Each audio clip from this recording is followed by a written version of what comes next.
cable's length away from Manhattan, in the Long Island Sound, where surprising works are about to start in a few hours. On a pilot boat, here's Patrick Bart, one of the managers and ship owners of the Skagerrak, the biggest cable ship in the world. The Skagerrak belongs to a French group, which holds a leading position in the manufacturing and the laying of all kinds of cables.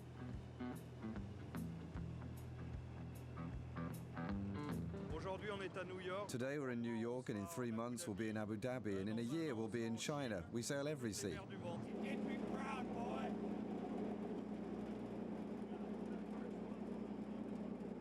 This time, the mission of the crew of the Skagerrak is to replace the old underwater cables which connect Long Island Power Station to a small city in Connecticut. There are 19 kilometers of electric cable buried in the seabed. One small detail: the cables will have to go through a small island before they can reach dry land. In fact, originally the Skagerrak was a barge which was converted about 30 years ago by fitting a motorized 7,000-ton revolving platform, turning it into a real cable ship. It was modified to lay one of the first underwater cables in the North Sea in the Skagerrak Strait, hence its name.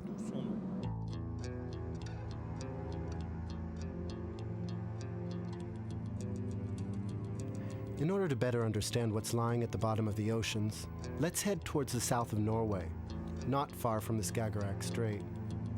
That's where these long black snakes are manufactured.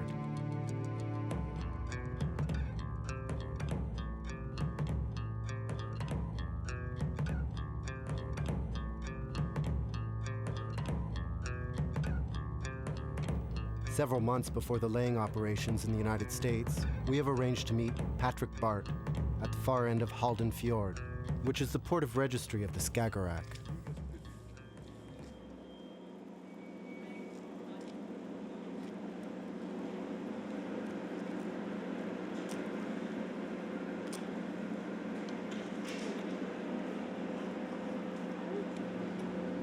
The cable men can't stop touching the cables, even when there's tar on them. It's a bit of a nightmare.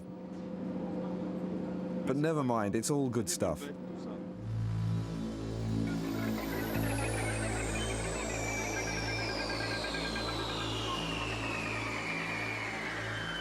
The underwater cable manufacturing plant looks like a giant weaving mill. The sole of the cable, the copper wires, intertwine before being covered in plastic, tar, and rope. This creates a thick sheath which is supposed to protect the cable from underwater aggression.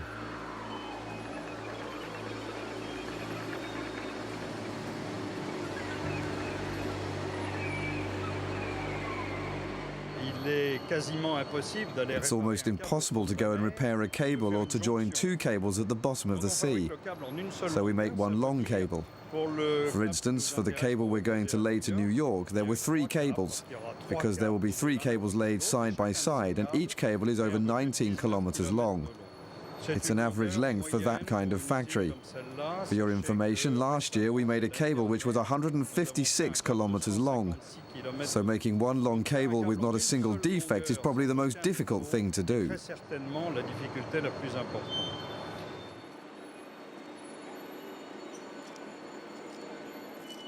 Once it's stored in the factory, it will take another week before the long copper snakes wind around the revolving table on the main deck of the Skagerrak.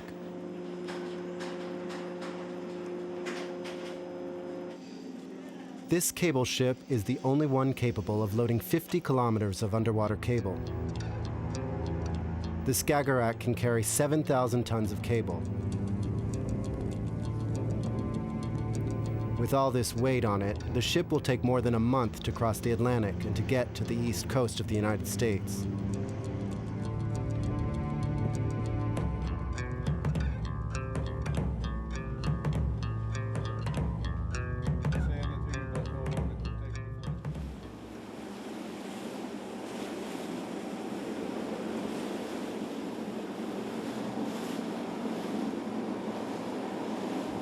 The first time I saw it was almost 4 years ago, and it looked like nothing I'd ever seen before. It was a very strange ship to me. I didn't think it looked very nice. Like, is it a little ugly or is it just me? But you kind of, it is a ship with a soul. So you kind of grow fond of it and you get used to it with all its strange ways to walk and everything. But once you learn to know the Skagerrak, you love her. Based in Oslo, the Norwegian capital, Nina is one of the only women on board. However, she takes part in every decision made regarding the laying of the underwater cables. In the meantime, Patrick Bart is still inspecting the ship. The works that have just started are estimated at 80 million euros. Since their American clients are very detail-oriented, the Skagerrak crew cannot make a mistake. Bridge, can you move the vessel 6 meters astern? This is the cockpit of the Capjet. It's the robot you can see at the bottom of the sea on the top right screen. At the moment, it's on the cable, and it's digging a 2-meter deep trench at the bottom, of which will be laid the cable in order to protect it. The Capjet moves forward and is piloted by these two operators. Skagerrak places itself automatically according to the Capjet, thanks to a wave system fitted on the robot, which enables the Skagerrak to know where it is any time. Progress is rather slow, but it's entirely automated. So in fact, by making the Capjet move forward, two operators also make the Skagerrak advance. In the water, there are several lunar vehicles which search for possible obstacles. With all the stones, mud, pollution, and lobster pots in the Long Island Sound, the operators of the Skagerrak often have to pull their strange machine up to clean it. After a week's work, the first cable is unwound and buried.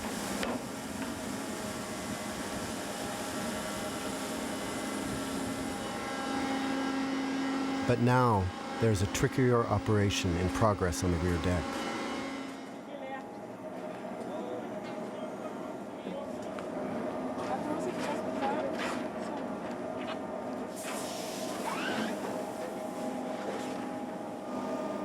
The second cable is about to get back onto dry land.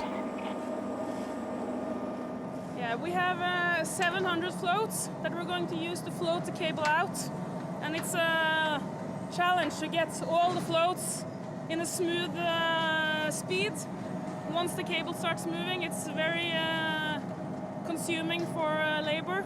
So we need all hands on deck to get the operation going as smoothly as possible without stopping.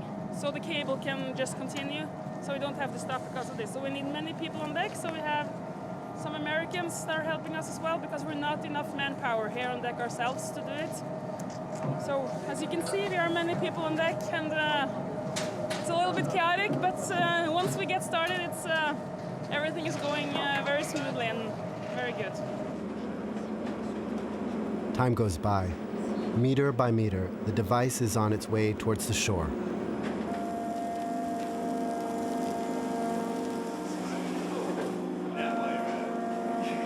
While part of the Skagerrak crew is on the deck to follow the movements of the cable, others at water level make sure the cables are properly tied to the boat. At that moment, the cable mustn't sink. Several small motorboats are moored to the underwater cable to counter tidal currents. Slowly but surely, the long black snake is making its way towards a tiny island.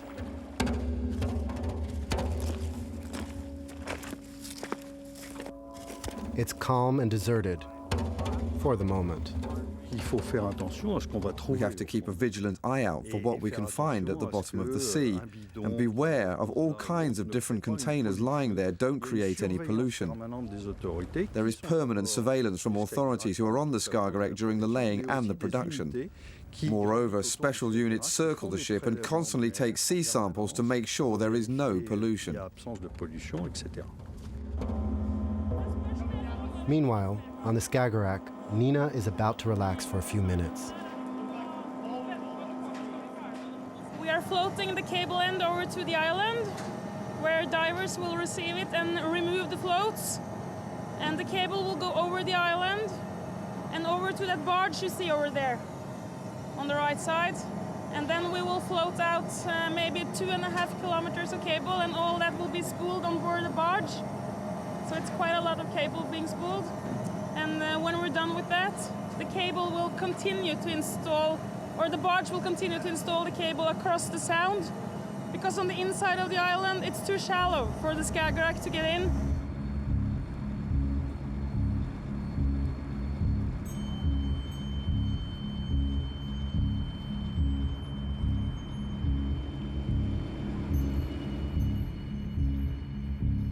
Once the cable is pulled onto Sheffield Island, there's still another 10 hours work to finally join the mainland, and therefore the power plant. It's very cold. It's late, but on the shore and on the Skagerrak, the crews are relieved. Within the next 3 months, a power line will link Long Island to Connecticut once again.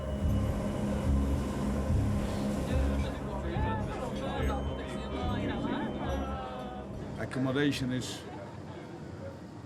not very good, but people like this ship. They like to work here, and they're very pleased. Out of 48 cabins, there are only 4 cabins with own toilet and shower. But that's not the main thing. The main thing is that the people like their work. They like the social way it is on board. Yeah, I like this ship very much. It's a good old lady. In the next 5 years, there will be as many cables laid at the bottom of the seas as in the last 50 years. Captain Gutgorn and his high-tech old lady will therefore not be retiring just yet.